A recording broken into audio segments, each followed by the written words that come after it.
So before we start, I wanted to share a small story about somebody who actually inspired us to fight fake news. This picture you see of a lady, she was the one who actually inspired us. She was born in a small tribal village of Chhattisgarh. When she was 5 years old, she lost her parents. When she was 9, she was forcibly married. And her husband, as well as her in-laws, were hell-bent on burning her for dowry. But she managed to escape from that situation and got admission in Goodwin School in Jamshedpur. And she went on to become a journalist. In the early 70s, she started a venture where she was fighting wrong news reported by a lot of print media houses. In those days, it was primarily print media. In fact, she was one of the first ones to fight fake news. But you know, in those days, fighting fake news actually meant that you end up having a lot of enemies. 2 weeks back, in the locality of Haifanalli in Bangalore, she was shot dead. Her bullet-ridden body was found on the roadside. Look, this is a news you won't find in the mainstream media because that is exactly the type of enemies she made. Can I just request you to stand for just 10 seconds as a mark of respect for this lady, please?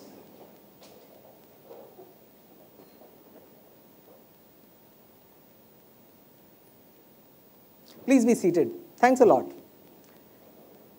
So let me tell you, you are one of the most recent victims of fake news. I just faked this news right away for you. This lady's photograph you see actually is of internet. You can search for it. I'm sure you will find it on some sites. There is no locality called Haifanalli. Although Bangaloreans are quite high on fun, but there's no locality called Haifanalli in Bangalore. There's no Goodwin School in Jamshedpur either. But you know, that is how fake news works. A narrative, an emotional narrative, told to you in a convincing way by somebody you trust, and that's what we end up believing in. So now let's come back to Amchi, Mumbai. Look, Amchi, Mumbai is a fairly weird place for a person like me. I was born in a place called, I'm actually from very small cities of UP. I was born in a place called Urai and grew up in a place called Itawa. If any one of you has seen movie Bandit Queen, you'll know what I'm talking about. That's roughly the area where I belong to. Great. So the ravines of Chambal, they used to be picnic spots for us as kids. And now I, land up from there in a place like Mumbai. They are very different. Look, concept of public transport in those places was unheard of. The closest I remember seeing public transport is my dad used to come back from office in a scooter, and the kids around will just steal a ride. There will be 3 kids on that scooter. That's the only public transport I remember. And now I come to Mumbai. Here, public transport is so ingrained in every Mumbaiker, right? And that is something very unique about Mumbai. I'm sure a lot of you are from different parts of the country. You would have fallen into the same culture out here. So I have a friend who lives here, a typical Mumbaiker. Look, what happens is that whenever I ask her, where do I go to a place? Her typical answer is like this. Get to this station, catch this local, get down at that station, walk out from the walkway towards another station name. And now all this is Greek and Latin for me. In Bangalore, we take point-to-point taxis. If I ask her the distance between 2 places, she will always mention number of stations in between. Right? That is not the unit of distance which you were taught in your schools, right? Okay, so we are not used to that. We measure distance in terms of, kilometers or amount of time taken. But in Mumbai, it is all about number of stations in between.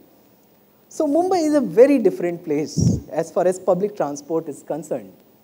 But what if I could tell you that there is a way I can change this? I can change Mumbai culture not to use locals. I can already see so many happy faces here, less people in the locals, less body massage, right? That's what will happen. But trust me, it will be catastrophic, right? It won't be the right thing for this city to happen. So how do we do it? Am I smoking some grass that I can promise you that I can make that happen? No, not at all. I'm actually talking about our good friend fake news. So what I'll be doing in the next stage is I'll be constructing a set of fake news with the goal of reducing traffic in Mumbai locals. So let's start with stage 0. Stage 0 is primarily about gathering an audience. So each one of us is actually part of many Facebook groups, right? Many Facebook groups, many WhatsApp groups, right? We have groups based on caste, religion, region, and then we have our friendly family groups, right? Which start with good morning in the day, and then good afternoon, good evening, and then happy birthday, happy anniversary. This keeps on repeating million times in a day, right? I'm sure you have all those family groups. And if you don't thank everybody, you are the bad guy in your family, right? So first stage is identifying all these groups and identifying a set of volunteers for you who basically will repeat your message. So in marketing terms, a lot of you are MBA students out here, identifying our target audience. Now let us move on to stage 1, right? So stage 1 is primarily about figuring out that, what type of fake news should I spread, right? So first thing is about raising expectations of people. You use the locals, you have some expectations. Can we raise these expectations to a different level?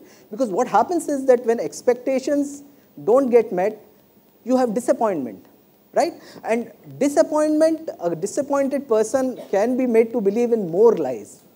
So what we'll do is we'll create some interesting fake news. How about a fake news that, there will be hand sanitizers in every compartment? Very easy to build this. Take a photograph, Photoshop it together, and you have something which can be shown to your customers. How about that all the locals will become double-deckers from tomorrow, right? Very believable thing. There are double-decker trains which are running in other parts of the country. And if you want to add some more trust to this, you can even say this is the idea of your favorite politician or a favorite businessman, right? That just establishes more trust. So let us now move on to, understand that one thing, important thing in fake news is that you have to make it believable, right? Let's move on to the next stage. Let's move on to stage 2. So in stage 2, what we do is we basically try to create animosity between different parts of the society. And what we do is that we use locals as a background music for that. So a person of community X pushed out a person of community Y out of a local train. A person of community X molested a girl from community Y in a late night local train. And it is very easy to build creatives for some of these fake news, right? There are, this is something you can download from internet and just put it together and present it to your audience. And look, one thing we realize in this stage, what we are doing here in this stage is, we are trying to ride your preconceived notions. A lot of us have preconceived notions about a certain community, that this is the way they'll behave. And you're trying to ride that emotion to actually convey in the background that locals are unsafe for everybody, right? And now let us move on to our next stage, stage 3 in the process. So here we are trying to attack guys who are logical in nature.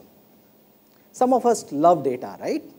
So now you can cook up a lot of unsubstantiated data. So just to give you an example, this data might be things like, let's say Bocconi University has done a research where 79.3% of the tracks are unsuitable for operations in Mumbai, right? Neither Bocconi knows about it, nor I know about it. I just cooked up these numbers, right? So in the third stage, we just cook up unsubstantiated data, which primarily tells that locals are unsafe for people. And you can even invoke politicians. You can say the contract for repairing this has gone to that corrupt politician's son, which actually might not be true. It'll be even more scary if it is true. But anyway, so in stage 3, what we do is we actually throw in a lot of data. So what we have used is a combination of 3 different aspects to convey to people that local trains are hazardous for them to travel in. So if you continue this message continuously for few months, I'm sure you will end up in a scenario where you will have less traffic in the locals. And I'm sure as Mumbaikars, you can imagine what a day that will be, right? Means our roads might be crowded, our entire infrastructure. Mumbai locals is a very big infrastructure, right? Almost 7.5 million people travel on this every day, right? So this is how fake news can, impact our day-to-day lives. Now let's talk about some real examples. Look, one of the things which, you might have seen some of, so there are primarily three categories in which we see fake news appearing. One is ideological in nature.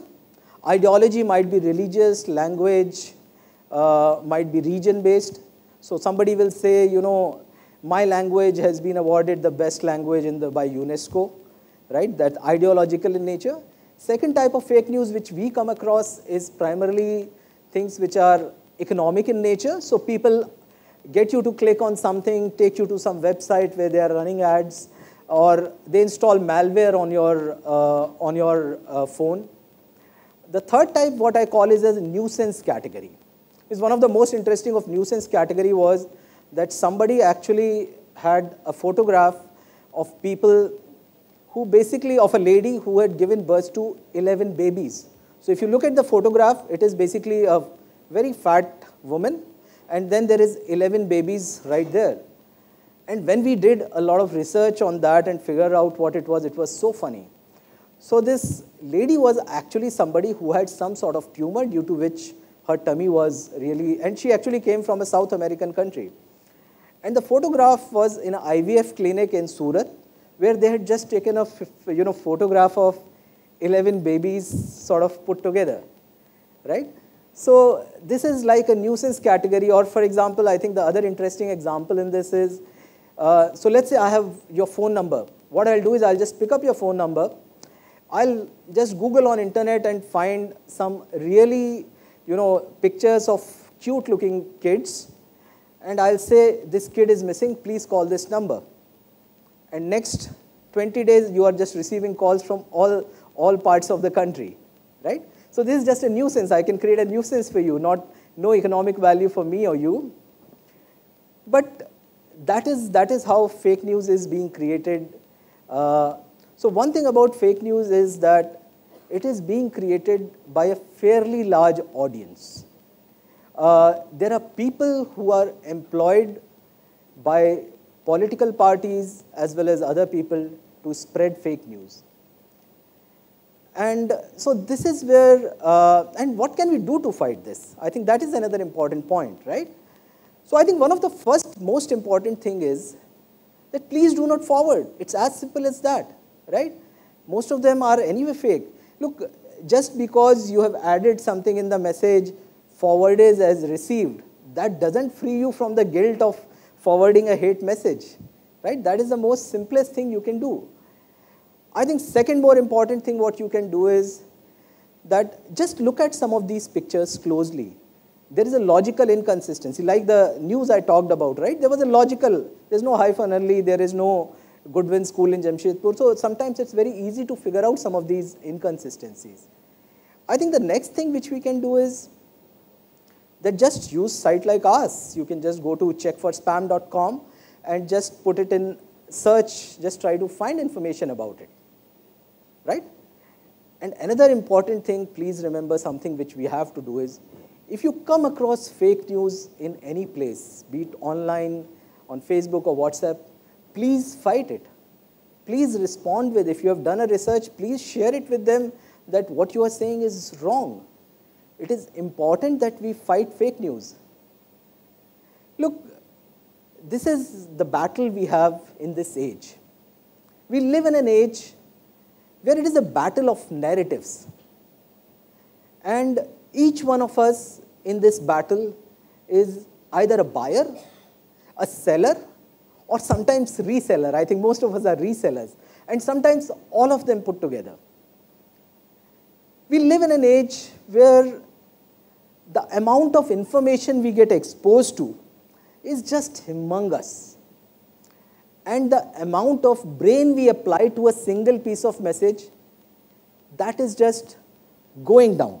Look, we live in an age where we are sliding down a slope where what we believe in is not the truth, but what has been sold to us with a carefully set of chosen lies. We are living in a world where people who are responsible for telling the truth, they are not interested in telling the truth. They want to report fast. If you look at TV channels, they want to claim, I am the first guy to report this. Did I do my background checks to make sure that this was correct? No, that's not their botheration. So this is where the word of fake news is right now.